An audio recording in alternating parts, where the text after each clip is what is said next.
This machinima will be discussing some triggering subjects, so I'd like to place a warning. Viewers' discretion is advised. Lucas Smallwood loves his life. He has a beautiful wife, 3 children, his sister, and many cute duckies. He didn't think his life would be like this when he was younger, but sometimes he has a bit of a reminder of the past.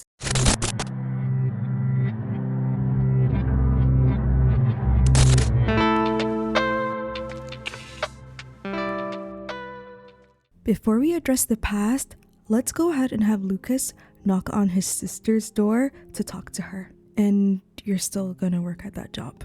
Lorelei says, yes, it pays well and I'm good at it. Lucas says, I would prefer you quit. Lorelei interjects, I would prefer you mind your business because the last time we argued about this, you tried to even compare me to Mother. And you blew it out of proportion. All I said was that this makes me uneasy and reminds me of how I felt growing up. I just worry, that's all. Lucas says. Lorelei sighs. Being a spy isn't that deep. I promise it's so safe. I mean, you're a cop for F's sake. Lucas tries to explain. I know, but you and I both know why you got this job. I just don't want your ex to hurt you. He will be out of jail in a few years, and we're closer to that date now than we were ever before. He hates that you ratted him out. He hates you for being an informant. I didn't like when you were dating him, and I don't like how much power he has over our lives. Lorelei says, he shouldn't have that much power. I don't even think about him all now. Lorelei lies. I mean, it's kind of easy for her to do that. Lorelei explains, look, my job has coverage for therapy, so maybe we should just do something like that together. Lucas says, you said that last time and you didn't book anything. Lorelei feels guilty, so she tries to reason. She says, okay, now I see what you meant when you said that I remind you of Mom. I'm sorry, time flies by. By the time that I'm just already here to chill, they call me just to do something again. Lucas looks at his sister, then take a break. She just can't say no to him. She says, okay, I'll send in a request. Lucas leaves her room and Lorelei lights a cigarette. Lorelei never thought how similar she was to her mother or how much pain she's bringing to her brother. He's right. She knows he's right. But working is the only thing that takes all the pain away from her past. Being a spy, she can play a role sometimes and do certain tasks or take out the bad guys. It's so thrilling and it's such a great distraction. But Lucas means more to her. Therefore, taking this break is a necessity. She closes her eyes and meet Nicole Smallwood, a woman who was desperate to not work anymore, and she ended up having an affair with a married man, and this man did not want the secret out, so he was willing to pay her to keep her mouth shut. Not only that, she did this twice. Yes, both kids have the same father. Mom, can you tuck me in? No, ask your sister. Lorelei overhears this. Gosh, you're so mean. Let's go, Lucas. Lorelei says, I'm sorry, don't ask her. But Bradley said his mother tucks him in and all you have to do is just ask. Bradley's mom is nice. Our mom is not. Lucas learned that night never to ask his mom to tuck him in, even though he has been, but he learned that night that when Lorelei said it, that it was just best to ask her to tuck him in.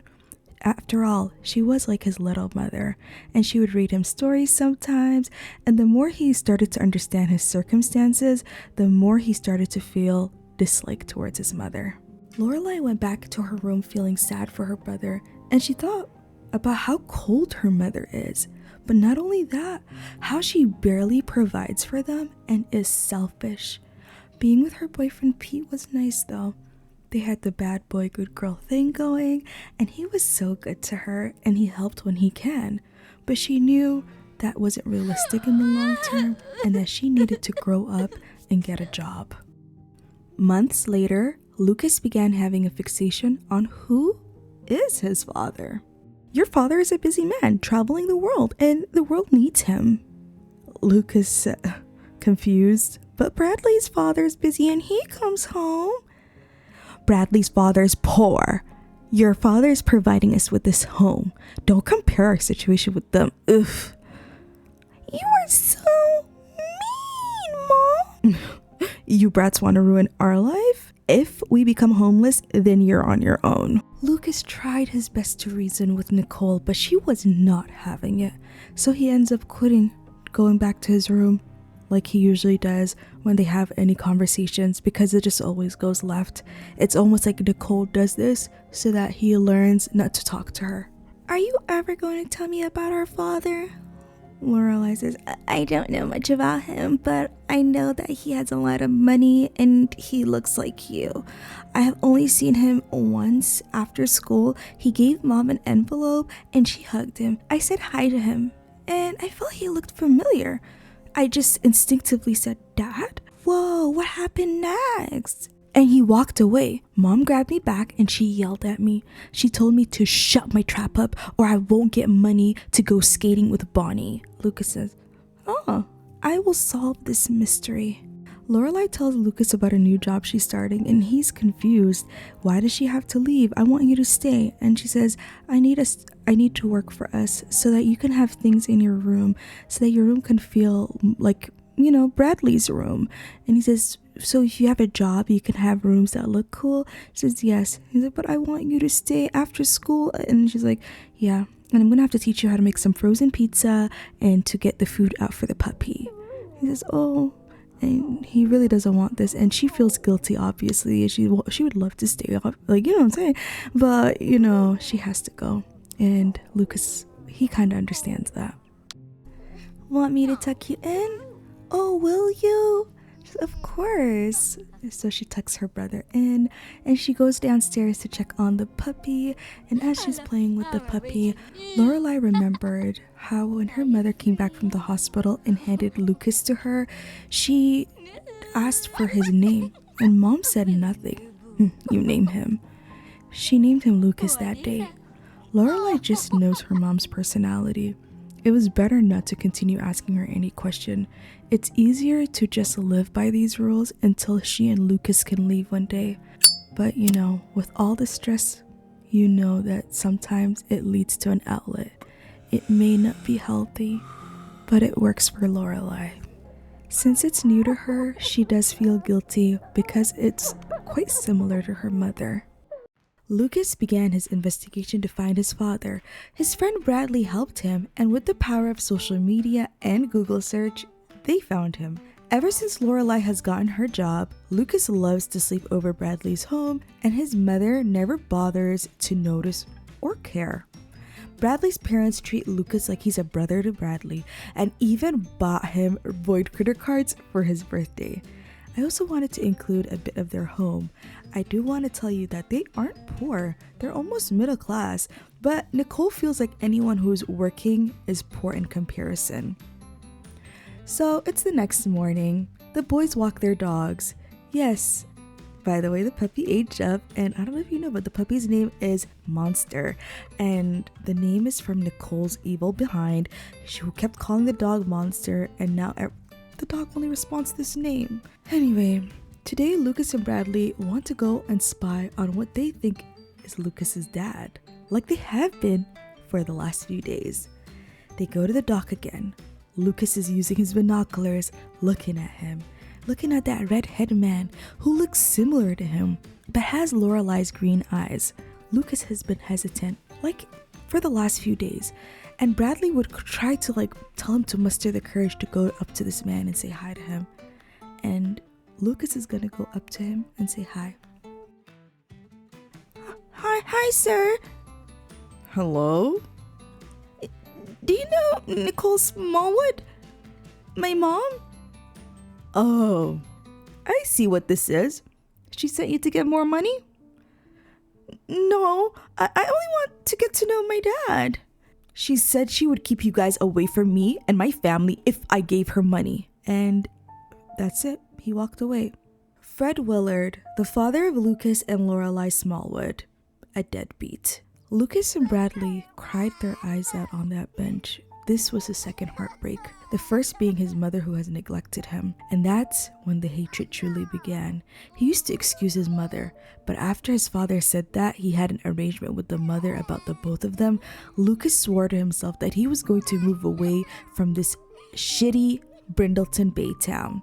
There's nothing here for him, especially since his sister has given all her attention to that boyfriend of hers and her new job. Lucas comes back home frustrated, angry, mad at his life, takes all his anger out on his stuffed animal.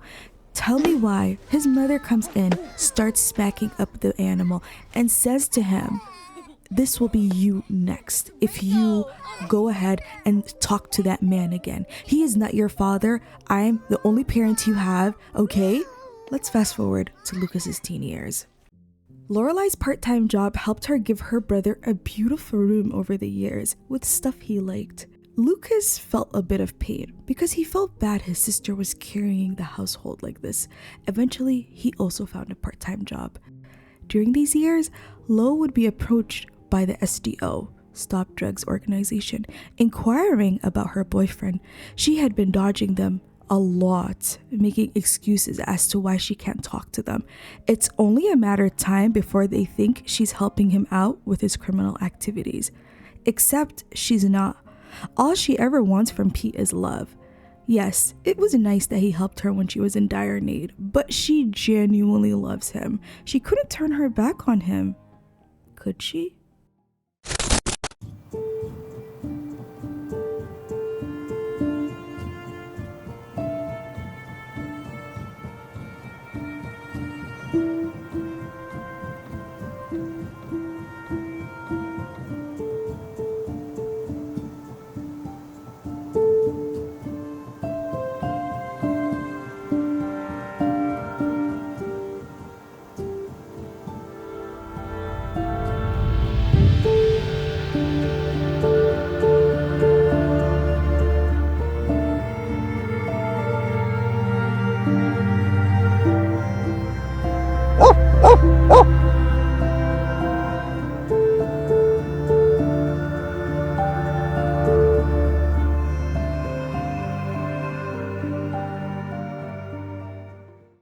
Lucas worked 3 jobs to save money to move away. But do people ever leave their hometowns? That's when he met this cute girl at his cafe. She seemed out of town, and that was what was most attractive to him as someone who dreams of leaving Brindleton Bay. It was like any other morning for China Hill. She walked into her favorite cafe. She sees the cute barista. It's a long line. There's so many Sims at this place. And obviously Lucas is feeling very shy because the cute girl is here. Lucas has studied all the Sims who walk in here. The family that orders practically the same thing. The couple that's minding their business and the salesperson that's trying to bother them. The guy who stares out of the window who misses his family. The summer school kids who are just hanging out. The lady talking to her client about the interior design. The co-worker who's hoping the teens don't make too much of a mess today. The book club who isn't reading any books. The guy who buys the cheapest thing on the menu just to stay for like 10 hours. The group of parents club who bring their kids whenever they can. It was a community of Sims that Lucas has begun to sort of study over time. Lucas's coworker interrupts his thoughts. He's trying to hint to him to flirt with China. He's been doing this for the last week, and Lucas has been sort of ignoring him because he doesn't want to do that. He's not feeling confident in himself to even do something like that. Eventually, when it's China's turn, he asks her, "Oh, the macchiato?" And she says, yes. And, she's very happy to see him too. But, she's hoping maybe he would say something. And he doesn't. Lucas's coworker is walking away and he's kind of like looking Lucas in the eye like, bruh, like do it. It's so funny. It's like so obvious by the way that he's doing this. So like China just kind of breaks the ice and says, "So are you gonna take your coworker's advice and ask me out on a date?" And Lucas was caught off guard like, huh? And she's like, "Yeah, like I mean it looks like he was just poking you and you don't even know what I'm gonna say, so why don't you just do it?" And he's like, "So do you want to go on a date?" Like he's not feeling very confident to even say it. And she says, "Yeah, let's go out." And he's like, "Oh, okay, are you sure you really want to go out?" Like, he's just, again, like I said, overthinking it. Confidence is sexy, and I think you are too. So she just leaves him like that, goes upstairs, reads a book per usual, and lets Lucas be alone with his thoughts. His coworker was celebrating him like, okay, it was a little shaky, but look, at least you landed. Congratulations on asking her out. I was just like, yo, like this girl likes you, you like her. I needed to make sure you guys go on this date. And at this point, I was so close to say, don't make me ask her out to push you, because that was the last resort I was going for. And it's true, China has been spending all her summer here. As a sim from San Sequoia with a family lake house out here, she has spent her summers in Brindleton Bay. Honestly, like I said, she does love the cafe, but she likes the barista a little more. So let's go ahead and follow them on their first date. And it wasn't like the way they would hope, only because it was raining, but eventually it does become sunshine. And I do want to say that Lucas was more confident. I found him to like notice how he was talking and that he was just really attentive, listening, but also like very comfortable, which is very surprising for him.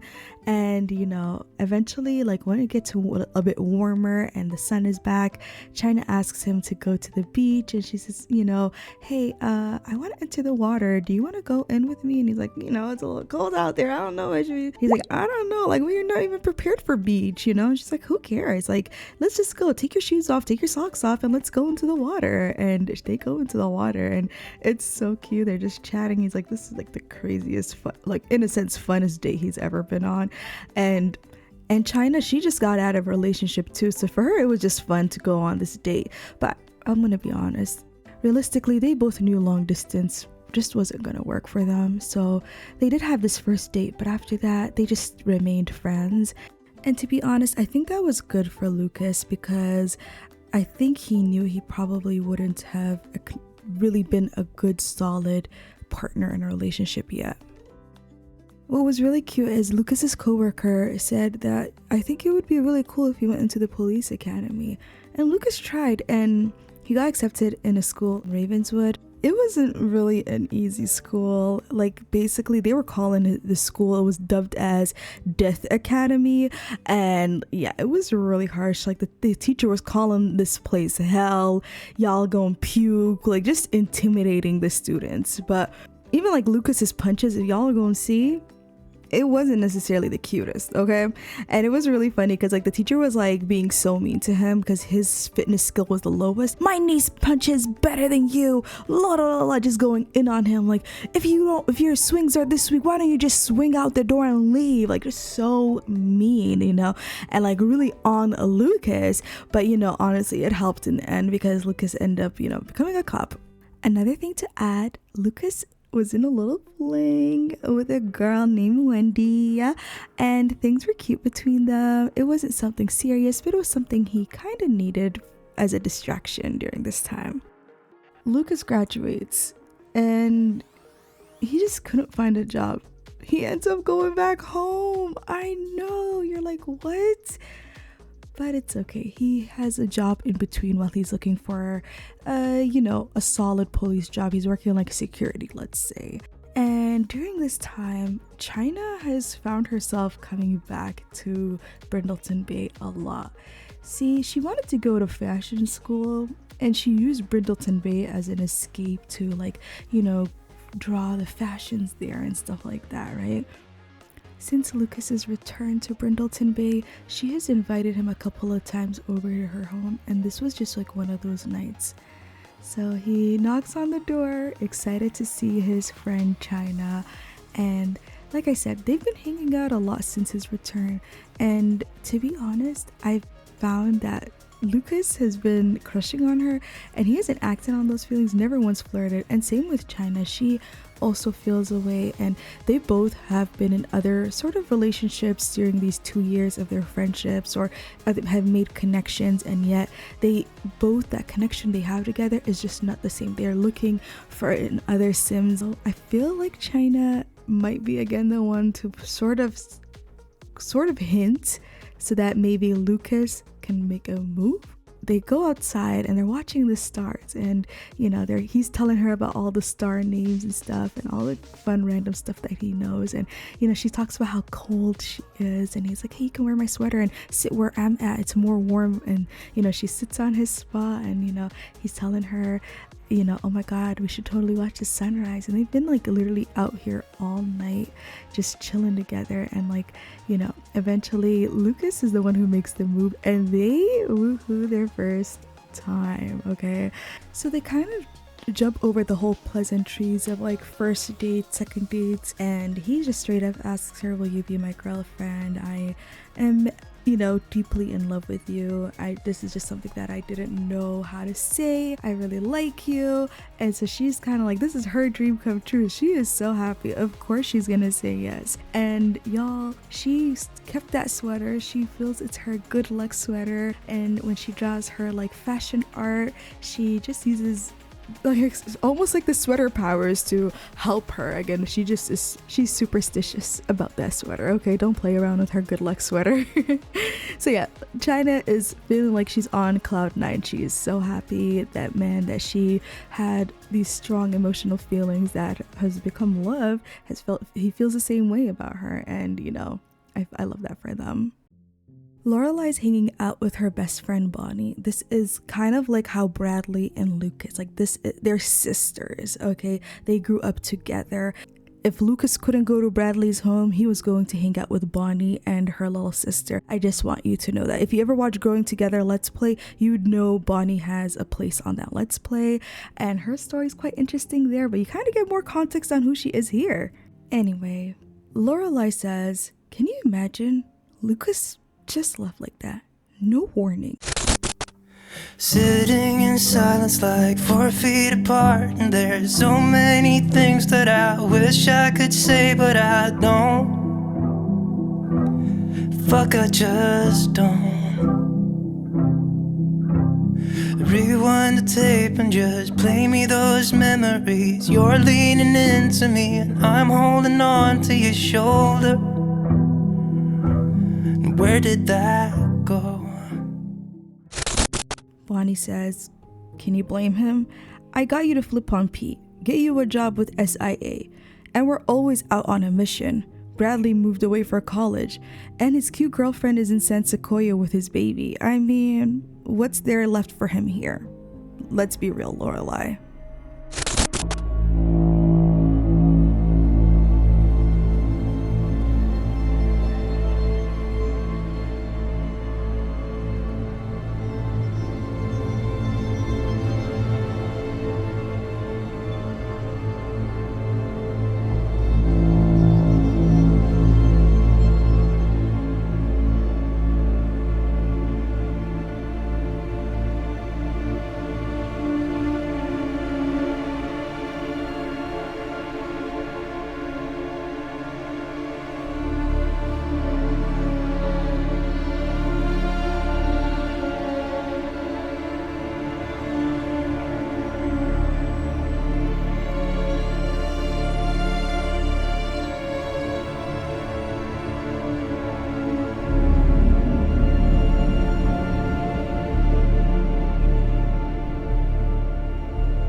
Okay, so we're back to the present day. Lorelei says, but Lucas could have still lived here. That girl has family out there. It feels like she took him away from me. Bonnie says, come on, girl. In this case, you can have your cake and eat it too.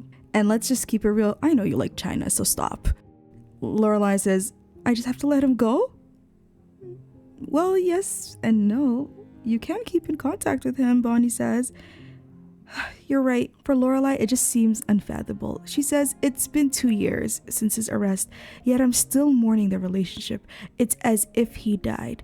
I know he wants me dead, but we've been together for 10 years. That had to have meant something. Bonnie says, I know, but he shouldn't have this much power over you. That's when Lorelei says, you know what? Set my Cupid Corners account before I regret it. Bonnie, who is super happy about this, says yay as she holds Lorelei, who's crying her eyes out about the situation she's been in. Lorelei says, I don't think I'll find love like that again. I guess I'm just gonna have to make peace with that. Bonnie, who's like, girl, no. My parents, they're each other's first love. My mom has been in a previous marriage. My dad was in a previous marriage, and they both had a divorce. They met each other. There is possibility to find second love. Like, look at my parents, okay?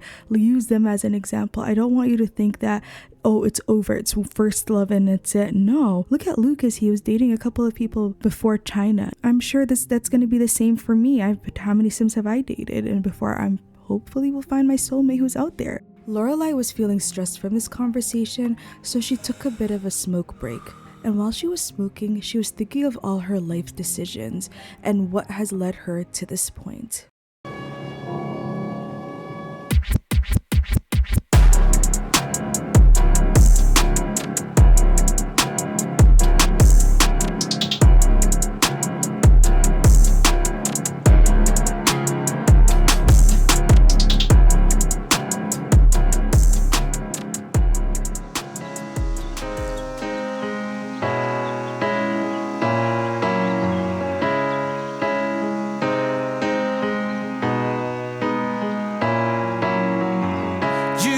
The scars to prove it. Of all the setbacks in your life, you don't know how to do it and how you're gonna stay alive. Is this the life you've chosen? Like everything that's broken are falling into pieces. Oh, they're falling into pieces. You're building walls around you for every brick that you lay down. Who will see you when you become the alien? For the things that bound you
care about me at all, you should focus on your problems, not putting the blame on me. So I won't pick up your call, I don't wanna talk about it.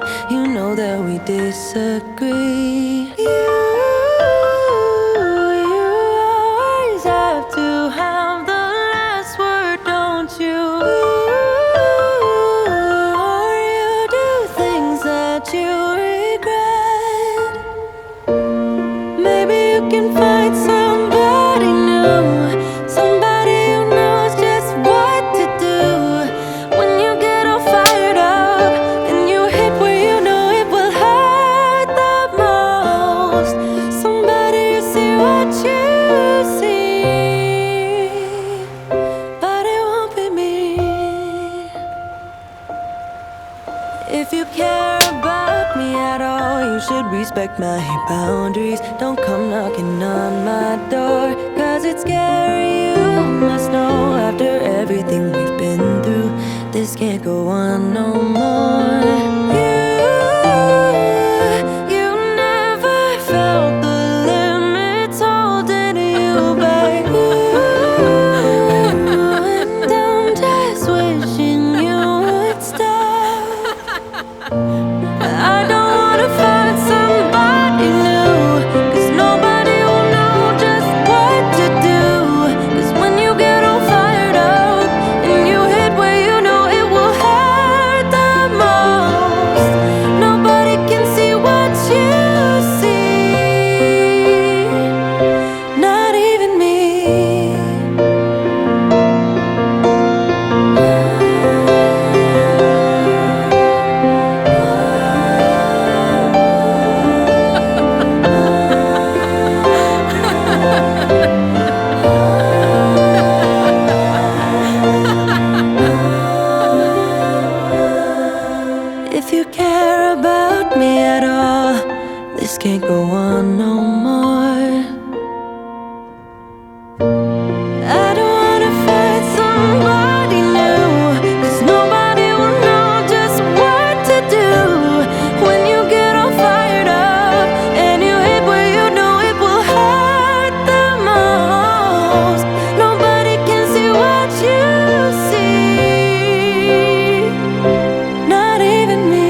can't breathe, cause you pushed me back. I should've stayed away from you. It feels like I'm being attacked. I don't know what I'm gonna do. You're trying to improve me, why you do that to me? I don't wanna be with you. Don't tell me that you're sorry, all you do is bother me. Don't know what I'm gonna do. I wanna run away every time when you're with me. You want me to stay just because you need me. I wanna run away every time when you're with me. You want me to stay just because you need me. I just wanna run, I just wanna hide. I just wanna be on my own sometimes. Don't you ever say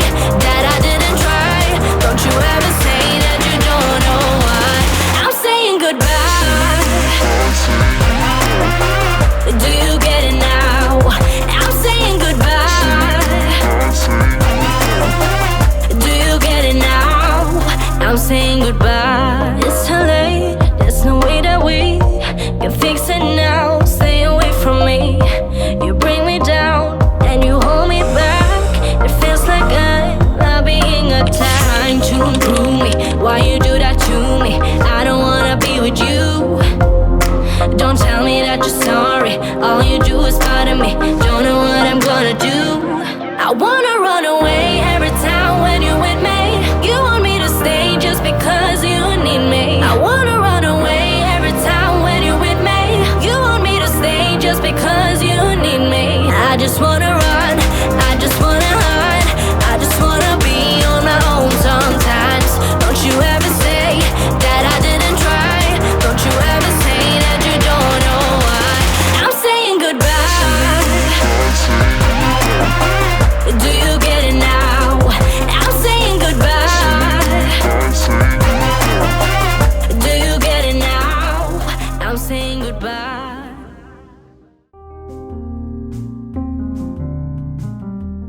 Season 1 had a lot of drama, but here's a look at Season 2, Part 1 of Growing Together. Sims will try to clear their name. Trust develops, and love is truly blossoming. And just when you least expect it, this happens. It can't be growing together without more secrets being exposed. Let's go on an adventure together for Season 2 of Growing Together, coming November. Yes, Growing Together Season 2 is coming out on February. I know originally I said November, but I was just battling with, should I release Smallwood Machinima or not? Because when I originally made Season 1, I was like, oh, the Smallwood Machinima is going to be out then Season 2 Episode 1. But then, like, I was just battling with it. I was like, should I just, scrap this? And I was like, when I recorded the trailer at the time in autumn, I was scrapping the machinima. I was like, I don't think I'm going to release this. I could just work on Season 2, Episode 1. People have been waiting for too long and I just feel so guilty. And so I was like, let me do that. But then I was like, wait, I'm going to be doing a disservice. There's like pieces of like storytelling that's in this machinima that might be seen in Season 2. And so at least if I have, I'm saying, you're gonna have more context because you watch this. So I pushed through those doubts, those fears of storytelling, the vulnerability that storytelling has, and I'm just like, you know what, I'm here. And 2025, I'm pushing those doubts and overthinking to the back. We're gonna be storytelling mode, y'all. Both you and me, yes. Okay, whoever's a storyteller listening, don't doubt yourself, okay? Because if your girl Sasha can release this, then you can go ahead and work on what you have, okay? So thank you so much for watching this machinima. I am Sasha. I know in the beginning I was talking and then my voice kind of goes quiet and it's super machinima mode, but for some reason it just flowed like that for me, and my inspo just was like, you know what? I think it's better this way. I don't know why it just worked like that for me. So I don't know if you ever went through that. But anyway, if you watch Growing Together, it's quite similar. There's some machinima moments and it's quite like cinematic in comparison to like my other Let's Plays, I would say. I feel like college years and like the climb, I would say even the climb more so than college years, might have had a little bit more storytelling, I'd say. So yeah, if you watch some of those other series, you just kind of know my storytelling style, so you're not like surprised. But if you're new and you just kind of was like, what happened? Hi, yeah, your girl will be random like that. So yeah, y'all, if you're new, nice to meet you, and welcome back to everybody who's just been like with this journey with me. I don't think I understand, but I'm always thankful, but like I feel like I'm even more thankful today. I don't know if that's possible, but I'm going to say that in a future video, so don't be shocked. Thank you so much for watching this mission. I said that like 100 times probably, but yeah, I really am thankful because it's long. Like at this point, you're probably in the 50 minutes or something. So hit the like button, send some beautiful hearts in the comments because it took a lot to work on this. This is a sad story. Like your girl was sad working on this. So if you're kind of like in your feels, by the way, please watch cat videos. Please like watch something funny, scroll on TikTok, talk to me. Just be like, girl, I got sad. And I'm just like, oh my God, let me send you hug emojis. I'll send you all the hearts, okay? Thank you so, so much for watching this once again and again. I adore you to pieces. And I wish you a lovely, lovely, lovely day. Take care.